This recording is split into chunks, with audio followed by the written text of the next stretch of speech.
Evangelho de Jesus Cristo, narrado por Lucas, no capítulo 4, versículo de número 1. E Jesus, cheio do Espírito Santo, voltou do Jordão e foi levado pelo Espírito ao deserto. 40 dias foi tentado pelo diabo. Naqueles dias não comeu coisa alguma. Terminados teve fome. Disse-lhe o diabo: se tu és o Filho de Deus, dize a esta pedra que se transforme em pão. E Jesus lhe respondeu, dizendo: escrito está, que nem só de pão viverá o homem, mas de toda a palavra de Deus. Até aqui, glória a Deus. Esta noite eu quero pensar a respeito da palavra de Deus contigo, a respeito das meias verdades de Satanás. Aparentemente, nós olhando para a palavra de Deus, nós vamos observar nesse texto, ou em outros, que Satanás, ele está, parece que, tentando tentar a Jesus, interpelar a Jesus, exatamente com textos bíblicos, achando furos na Bíblia.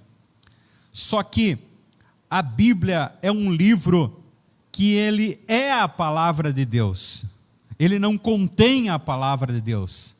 E por conseguinte, ele ser um livro que ele é a revelação da palavra de Deus, é um livro infalível. São palavras que não contêm falhas. Deus nos permitiu que a sua palavra, ela fosse provada ao longo dos anos, e ela fosse conhecida e entendida como palavra sua, real, pura e verdadeira. E eu quero pensar contigo, neste momento, acerca, então, das meias verdades que Satanás tentou levar ao coração de Jesus. Note bem, já vou voltar a frisar daqui a pouco.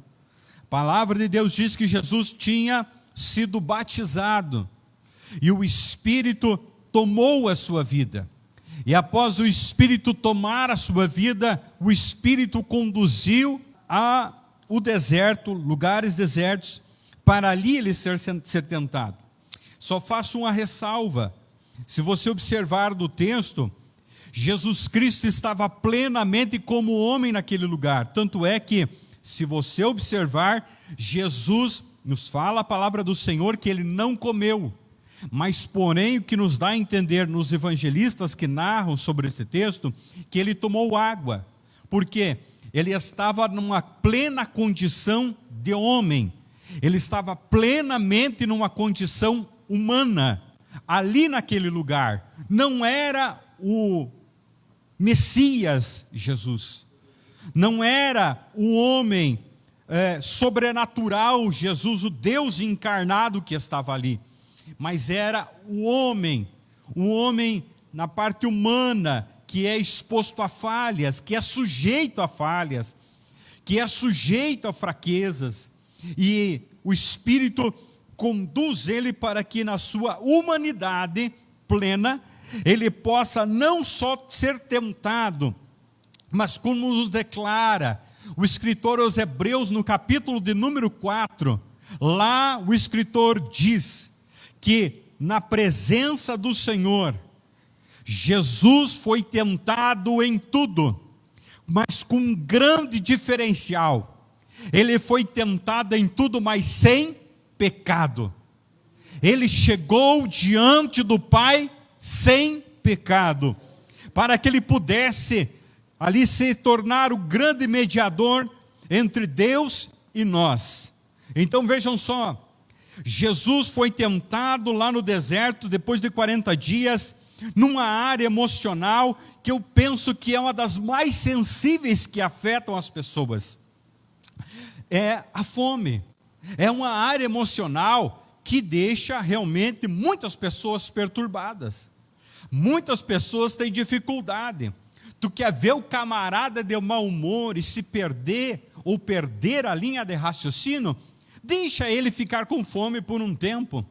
Aí tu vai perceber o mau humor, tu vai perceber as fraquezas de caráter, tu vai perceber, as suas, às vezes, disposições a ele agir de uma forma volátil.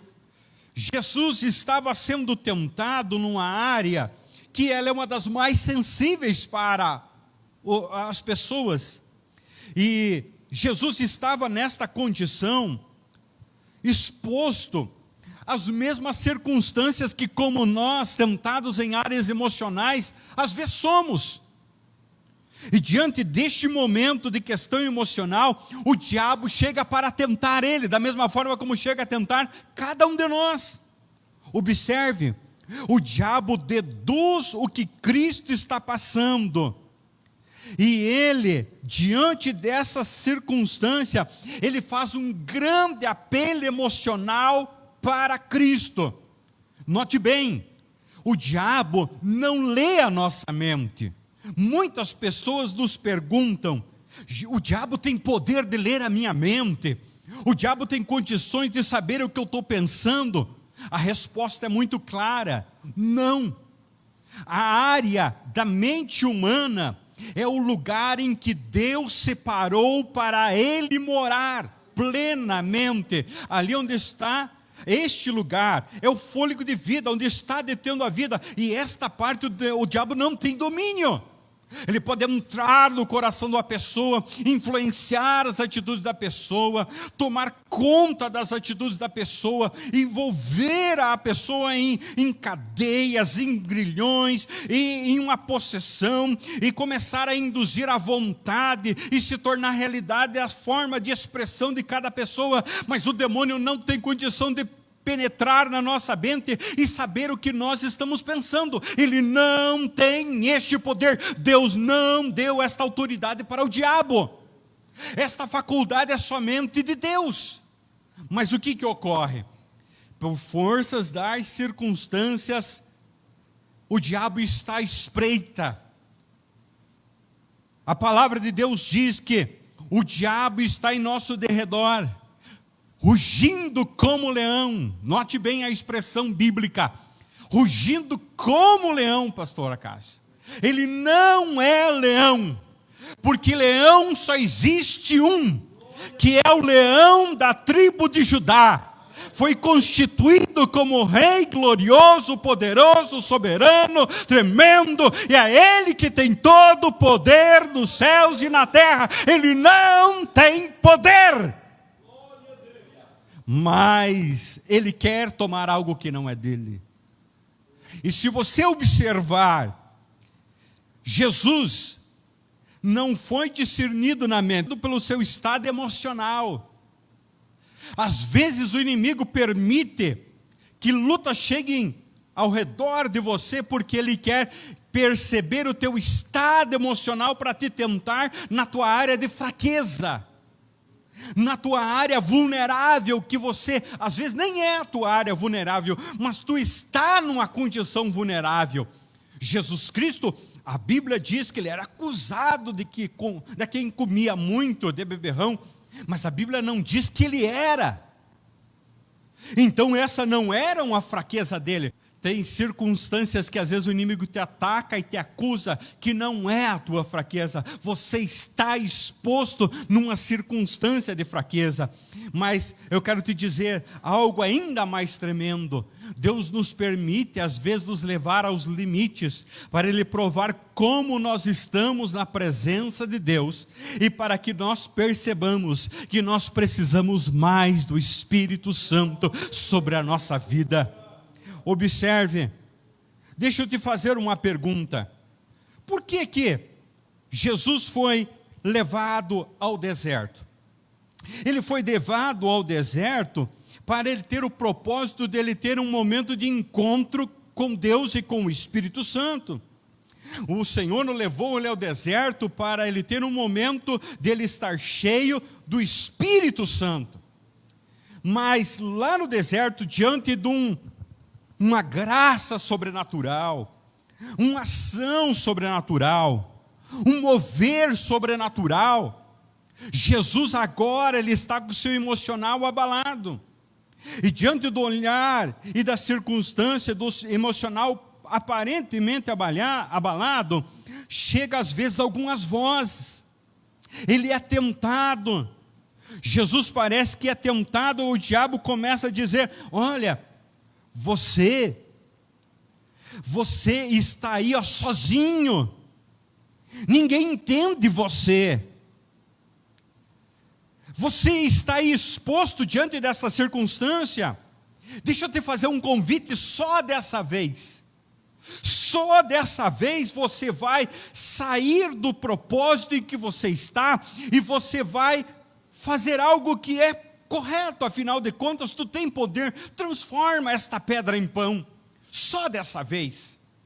Mas quantas pessoas estão cheias do Espírito, mas com a área da sua vida exposta, o inimigo chega com a voz mansa e ele dizendo: só dessa vez, trai a tua esposa. Só dessa vez, abre o celular e entra naquele site. Só dessa vez, faz o que tu não deve lá na tua empresa, afinal de contas, ninguém vai saber. Só dessa vez, ninguém está vendo, você está sozinho lá neste lugar, só dessa vez. Mas tudo que o inimigo quer, da mesma forma como ocorreu com Jesus, era tirar Jesus primeiro da presença de Deus como homem, afastar a presença do Espírito Santo de sobre a sua vida, e ali ele culminar em tentar cavar a derrota de Cristo. Esse é o objetivo do diabo sobre as nossas vidas, ele quer fazer isso sobre nós. Mas eu quero te trazer uma boa notícia. Jesus olha e responde através da palavra de Deus de uma forma muito prática. Por isso que é importante para nós conhecermos a palavra. Não é à toa que o salmista, ele expressou e cantou: lâmpada para os meus pés é a tua palavra. Porque ele entendia que se a palavra estivesse alumiando os seus pés, ele não erraria, ele não cairia. E Jesus Cristo olha naquela circunstância, talvez para a pedra, o texto não fala, mas ele com fome, mas ele lembra da palavra de Deus e ele responde dizendo: está escrito, nem só de pão viverá o homem, mas de toda a palavra que sai da boca de Deus. Venha comigo, por favor, Deuteronômio, no capítulo de número 8, e o versículo de número 3, está escrito: e humilhou-os, e te deixou ter fome, e te sustentou como um maná, que tu não conhecestes, nem teus pais o conheceram, para te dar a entender que o homem não viverá só de pão, mas que todo o que sai da boca do Senhor viverá o homem. Quando termina o período de tentação, o que acontece, meus irmãos? Os anjos vêm e servem Jesus. O povo, quando foi tentado lá no deserto e clamou por comida e não tinha comida, o que o Senhor mandou? Os anjos derramarem maná sobre aquele deserto, e o povo pôde comer uma comida que veio quentinha lá do céu. Uma comida que não era revelada aqui na terra, mas era uma comida que vinha lá do céu. A Bíblia diz que eles eram como sementes de coentro. A Bíblia não diz que eram semente de coentro, ela diz que eram como semente de coentro, com óleo de oliva e como um pão amassado e cozido. E eles amassavam no pilão e preparavam pães para que eles comessem. Assim era aquela comida mandada do céu. E o Senhor Jesus, quando terminou esse processo, o Senhor levou ele a ele ter também comida mandada do céu. E o que o Senhor vem dizer para ele? Jesus responde e entende tudo isso neste momento. Ele entende da dependência de Deus que ele tinha naquele deserto. Jesus levou ele, da mesma forma como o povo no deserto foi levado, ou nós, às vezes somos levados ao deserto, para nós entendermos da dependência de Deus. Deus quer que nós tenhamos dependência dele em determinados momentos da nossa vida. Só isso? Não. Mateus no capítulo 6 e o verso de número 33, dá uma olhadinha rapidinho comigo lá, Mateus capítulo 6 e o verso de número 33. Mas buscai primeiro o reino de Deus e a sua justiça, e todas as coisas vos serão acrescentadas. Jesus pregou isso, mas antes dele pregar, ele viveu isso. Jesus testemunhou isso no Monte das Oliveiras, mas antes dele testemunhar, ele viveu isso no deserto. Jesus proclamou e convidou nós a seguir este exemplo, mas antes dele fazer isso, ele provou na carne que deveria, e ele fez isso para a honra e a glória do Senhor. Aleluia! Versículo de número 5, olhe comigo. E o diabo levou a um alto monte, mostrou-lhe num momento de tempo todos os reinos do mundo, e disse-lhe o diabo: dar-te-ei a ti este poder e esta glória, porque a mim me foram entregues, e eu dou a quem eu quero. Portanto, se tu me adorares, tudo será seu. Tudo será seu. Jesus, neste momento, confronta com algo que parece que está explicado na palavra, mas não é bem assim. Jesus é levado a um alto monte por um tempo, ele tem um relance e ele vê os reinos, o poder da terra, ali está sendo oferecido para ele. E o diabo tenta trazer uma verdade que aparece absoluta. Por quê? Os reinos da terra foram entregues pelo homem nas mãos do diabo. O homem, cantado no Salmo de número 8 e expressado em Gênesis 1, 2, foi dado poder e domínio sobre tudo, sobre os peixes, sobre os animais, sobre as ervas, foi dado ao homem. Mas o homem passou essa concessão através do pecado, numa troca, ao diabo. A Bíblia diz que o mundo jaz no maligno.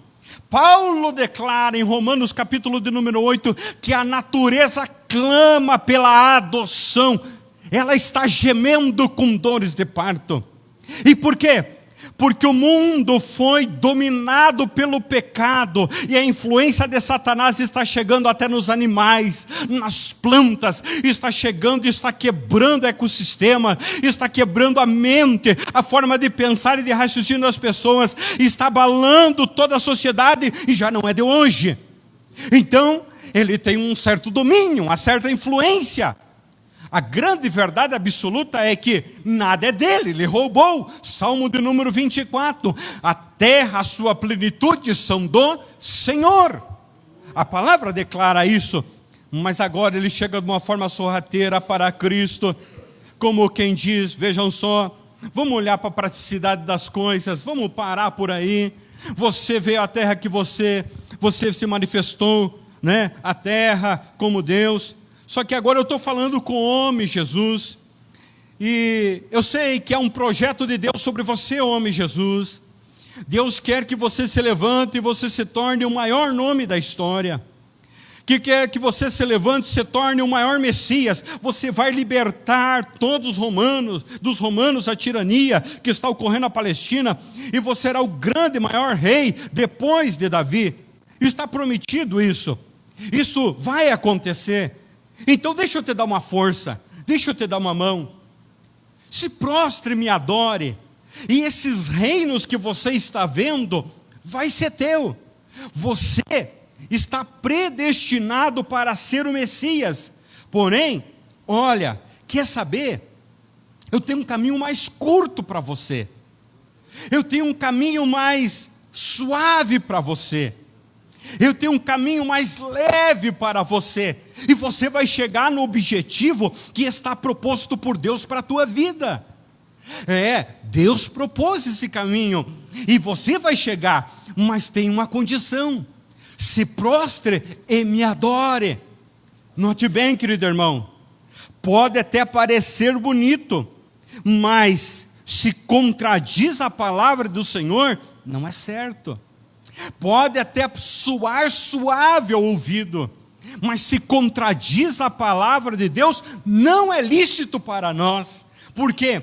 Porque havia uma predição sobre a vida de Cristo, que ele seria um homem de dores, que ele padeceria, e o castigo que foi colocado sobre ele é aquilo que nos traria a paz. Ele seria Messias, mas ele seria através de um vale de luta, por um corredor estreito e apertado. Isaías declara esta verdade, e o Satanás agora está tentando modificar, tentando apresentar o mesmo fim lá na frente. E o diabo faz esta mesma indagação para muitos. Deus tem um projeto na tua vida, mas se você fazer isso, você vai chegar lá. Deus quer que você se torne um empresário abençoado, próspero, mas quer saber? Vamos encurtar esse caminho? Vamos sonegar um pouco? Vamos desviar um pouco? Vamos dar um jeito em algumas questões? Por quê? Porque no final das contas, você vai chegar aonde Deus quer. É a palavra de Deus, é uma promessa de Deus para a tua vida, então fique tranquilo, você vai chegar neste lugar. Agora, deixa eu perguntar, meus irmãos, que Messias seria ele, se ele tivesse dobrado os joelhos diante de Satanás naquele lugar? Que obreiro é aquele que tenta cumprir pelas suas mãos o propósito de Deus sobre a sua vida? Que família é constituída quando avança-se o sinal, não cumpre o caminho correto e às vezes tenta chegar no lugar em que há uma promessa de Deus, mas não é os formas e meios mais lícitos? Será que haverá honra e haverá glória lá no final? Será que haverá um tempo de refrigério, de regozijo lá na frente? Vejam, Jesus Cristo, ele é poderoso, mas aqui como um homem, ele foi tentado na sua humanidade. Ele foi tentado na sua humanidade, e ele responde com a palavra. Venha comigo, Deuteronômio, capítulo de número 6. Deuteronômio, capítulo de número 6, o versículo de número 13.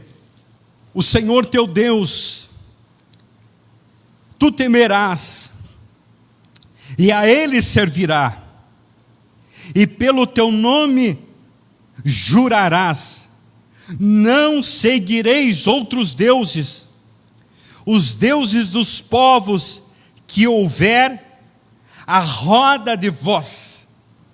Jesus toma este versículo, porque o diabo mostrou os reinos que estavam à roda dele. E Jesus aqui, ele levanta a sua voz, e ele demonstra a grandeza e a soberania de uma decisão pautada no Espírito Santo. 2 Coríntios, no capítulo de número 10. 2 Coríntios, capítulo de número 10, verso de número 4.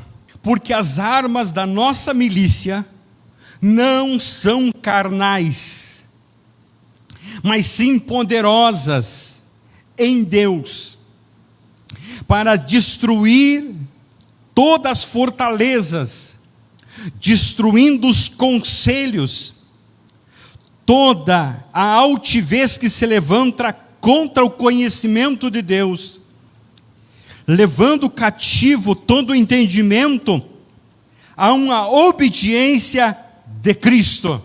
Vejam, há um conselho de Deus para nós, mas o conselho do diabo quer minar o conselho de Deus para nós, e quer nos tornar presa dele.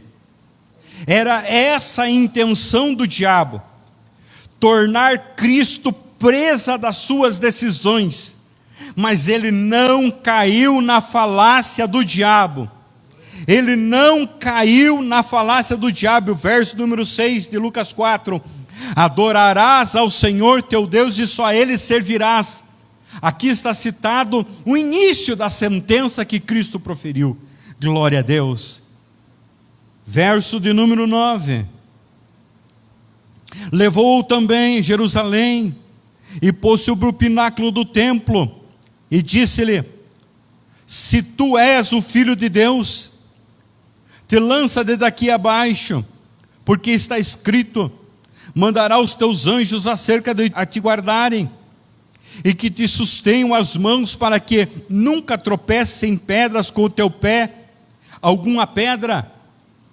Observe comigo, Jesus está sendo conduzido espiritualmente ao lugar mais alto de Jerusalém, a construção mais magnífica que tinha em Jerusalém, o templo que não era o original de Salomão, mas era o reformado por Herodes para tentar conquistar o povo hebreu. Mas era a construção mais magnífica que tinha naquela cidade. Os seus muros, eles estão até hoje, parte deles ainda existe. Então pensa num muro colossal que cortava Jerusalém pelos vales. E Jesus se vê lá em cima, olhando a grandeza de Jerusalém, olhando a grandeza e todo o povo chegando a adorar e a buscar a Deus e saindo.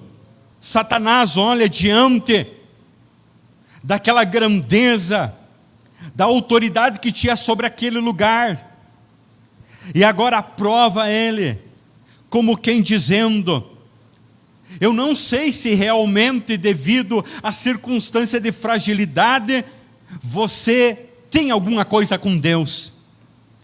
E agora o diabo tenta usar a palavra, não o entendimento da palavra. Ele tenta usar a palavra para pegar Jesus, porque Jesus respondeu pela palavra anteriormente. E agora, ele, não deu as emoções, não deu na compreensão subentendida da palavra, não deu pelo contexto. Agora eu vou pegar ele pela palavra. Afinal de contas, ele está 40 dias aqui estudando a palavra. Se ele gosta tanto da palavra, vamos ver se ele conhece mesmo a palavra. Então, apresentado está esta realidade. Qual é o fato? O fato que, se nós estivermos a cair, o Senhor vai nos sustentar. Mas vos pergunto, será mesmo assim? Note que o diabo, ele nunca usa a palavra de Deus para defender alguma coisa de bom. Ele nunca usa a palavra para nos colocar numa circunstância em que nós sejamos beneficiados. E tampouco para que alguma promessa de Deus se cumpra sobre nós. Tu quer ver? O grande exemplo está em Eva. Vamos comigo? Gênesis, abra a Bíblia. Nós estamos estudando a Bíblia, então nós precisamos olhar a palavra de Deus. Vamos lá para Gênesis do capítulo 3 e o verso de número 1. Está Eva andando alegremente pelo jardim, passeando, e se diz que a árvore era bonita. Provavelmente ela tinha andado várias vezes olhando uma árvore, certa árvore que ela não podia pegar. Então o diabo observou a fraqueza de Eva. Olha o emocional aqui sendo atacado novamente.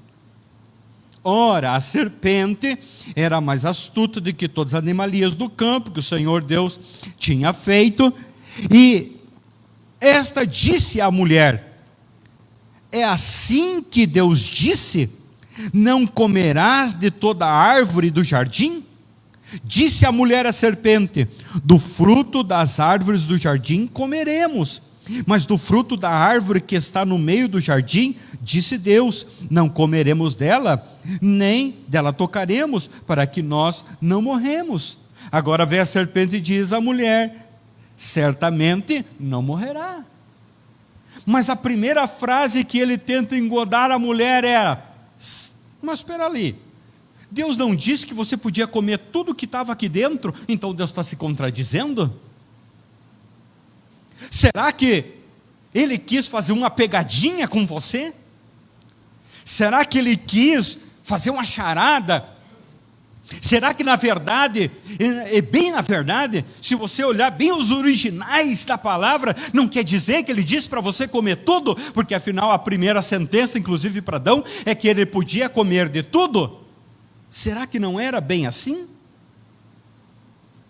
Mas se você olhar o texto um pouquinho antes, em Gênesis do capítulo de número 2, verso de número 16, você vai ver a clareza do texto.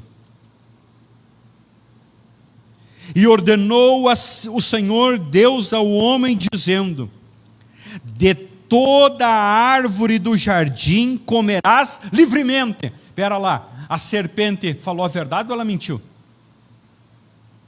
Ela falou a verdade.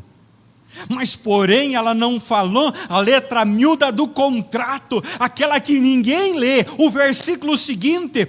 Sabe, irmãos, as pessoas gostam muito de caixinha de maná.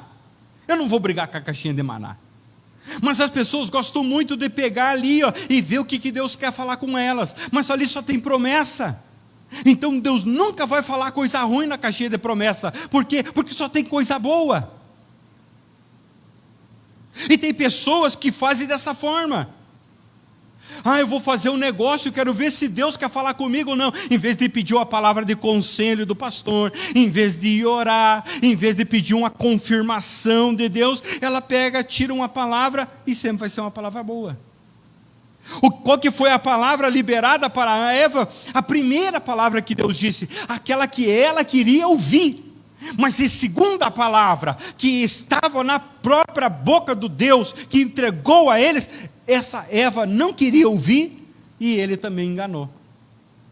Verso 17. Mas da árvore da ciência do bem e do mal, dela não comerás, porque no dia em que dela comeres, certamente morrereis. E o que a serpente ainda confirma? Certamente vocês não morrerão. O detalhe é que quando nós estamos, às vezes, querendo achar pretexto para o nosso gosto, tudo parece parecido com o nosso desejo. Quando nós nos deixamos dominar pela carne, o espiritual nos abandona, e a gente começa até a observar às vezes a voz do diabo, e a gente começa a acreditar na distorção do inimigo. Às vezes ao olho de todo mundo aquilo está claro, aquilo não é de Deus, mas a pessoa está enrodada, ela está ilhada, que ela não consegue observar a saída. O sangue de Jesus tem poder e nos purifica de todo pecado. O sangue de Jesus nessa noite repreende toda a voz do diabo que está enrolando, está amarrando alguém em algum sentimento que não vem da parte de Deus e que é carnal. O sangue de Jesus, agora em nome de Jesus, seja agora o poder sobre a tua vida. O Senhor Jesus desmascara todo o embrulho do inferno. O Senhor te repreenda. O diabo cita a Bíblia. Venha comigo, Salmo de número 91. Será que ele citou a Bíblia mesmo? Livro de Salmo de número 91. E o verso de número 10. Nenhum mal te sucederá, nem praga alguma chegará à tua tenda. Verso 11. Porque aos seus anjos dará ordem a teu respeito, para te guardarem em todos os teus caminhos. Isso aí, irmão, glória a Deus mesmo. Só que o detalhe é que o diabo, novamente, puxou a brasa para a sua sardinha. O diabo puxou o texto para a sua vontade. O diabo puxou o texto para induzir aquilo que ele queria. Porque se nós lermos o Salmo de número 91, verso número 1, aí já vem a interpretação. Aquele que habita no esconderijo do Altíssimo, na sombra do Onipotente, descansará. Direi do Senhor, Ele é o meu Deus e o meu refúgio, a minha fortaleza, e nele eu confiarei. Irmão, o Salmo de número 91 É um salmo de Moisés. Salmo 90 e 91 é um salmo de Moisés. É um cântico. O salmo de número 91, Moisés está cantando como eles tinham a certeza que era para eles saírem de algum lugar. Havia uma dispensação de uma nuvem. A Bíblia diz, algo que como uma nuvem os guardava de dia. E algo como uma coluna de fogo, não diz que é uma coluna de fogo, algo como a coluna de fogo, fazia guarda sobre a noite. Então o Salmo 91, Moisés está cantando sobre aquela coluna de dia e de noite, sobre o tabernáculo e sobre o povo para os guardar de todo o ataque do inimigo. Só isso não, porque aquela coluna, quando aquela coluna começava a se mexer, era um sinal que eles deveriam sair daquele lugar e eles deveriam de seguir a coluna.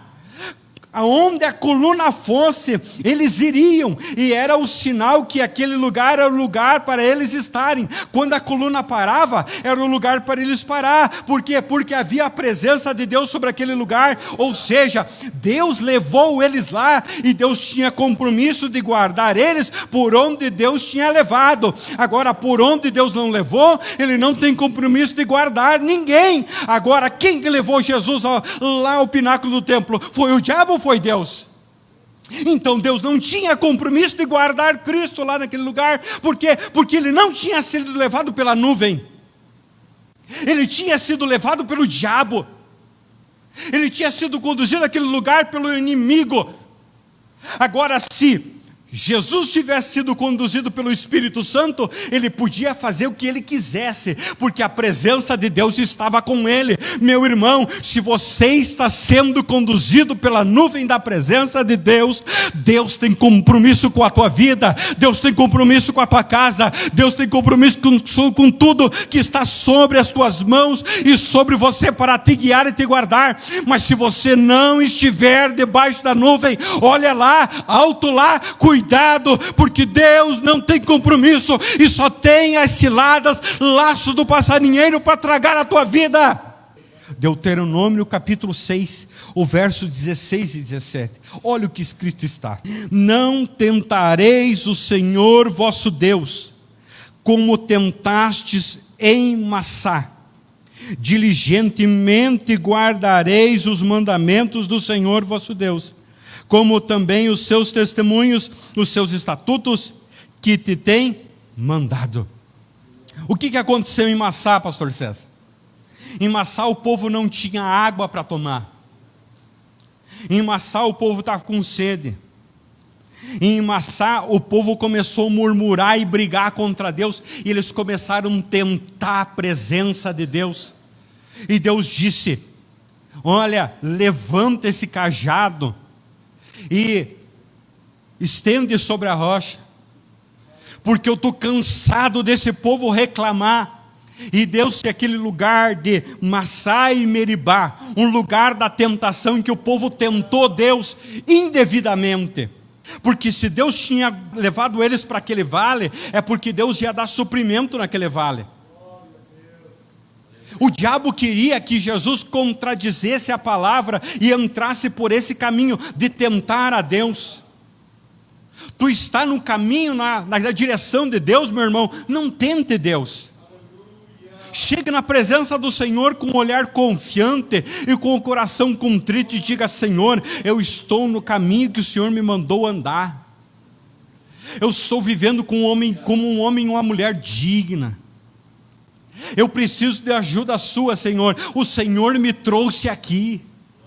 O Senhor me conduziu aqui. Mas não pule processo. Não tente Deus. Eu tenho um recado para ti. Lá no deserto, Jesus, Ele reafirmou e confirmou seu ministério. Deus quer levar você às vezes pelo deserto para reafirmar e confirmar teu ministério. Lá no deserto, o Senhor Jesus foi tentado. Por ser tentado não quer dizer que nós estamos pecando, mas às vezes o diabo, ele se aproveita da circunstância e ele diz: pecou, mas nós só fomos tentados. Tentar não é pecado, nos diz a letra do hino que canta as palavras de Pedro. Ceder ao pecado, aí sim é.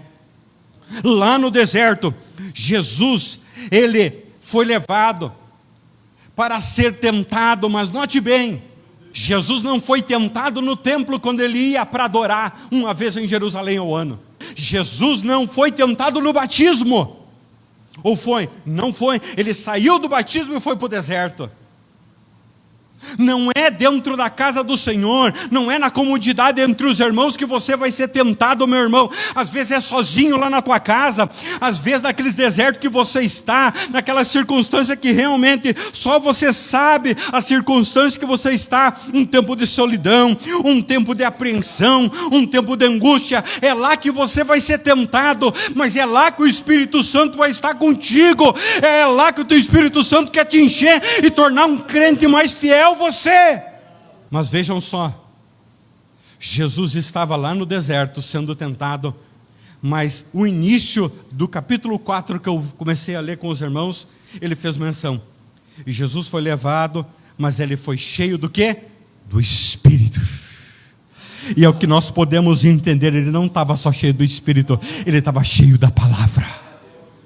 Seja cheio do Espírito, seja cheio da palavra, e o inimigo não vai te resistir, o inimigo não vai poder suportar a graça, a unção sobre a tua vida. Seja cheio do Espírito, seja cheio da palavra. Nos diz a palavra do Senhor, que lá em Efésios capítulo 6, 17, ela é a nossa espada, mas adiante ele diz que ela é um escudo, que ela nos defende, mas ela é uma arma para nós atacar. Senhor, obrigado, Pai, por estarmos olhando para a Tua palavra nesta noite.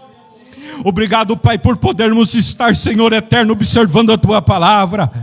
Ela é alimento para o nosso corpo, ela é luz em meio às circunstâncias de batalha. A Tua palavra, Senhor, ela nos dá um norte para nós seguirmos. Talvez, Pai, alguém está neste momento passando por um tempo de confusão na sua mente, um tempo de pensar em parar, pensar em desistir, largar a sua cruz, deixar o ministério, trocar de igreja, abandonar tudo, largar o casamento, abandonar a empresa, os negócios, os projetos, os sonhos que o Senhor deu ao teu filho. Mas nesta noite nós oramos que o Senhor venha renovar, que o Senhor venha encher da tua graça, da tua presença, da tua autoridade. Aonde ele estiver, ele possa estar cheio do Espírito Santo, que o espírito de confusão saia de perto dele. O teu Espírito Santo ali, Pai, venha tomar, venha encher, derramar a tua graça. Nós oramos pelo teu filho, nós ministramos a tua bênção, nós ministramos a tua graça, e nós oramos, Pai, sobre a vida, Deus, em nome de Jesus, declarando a tua vitória.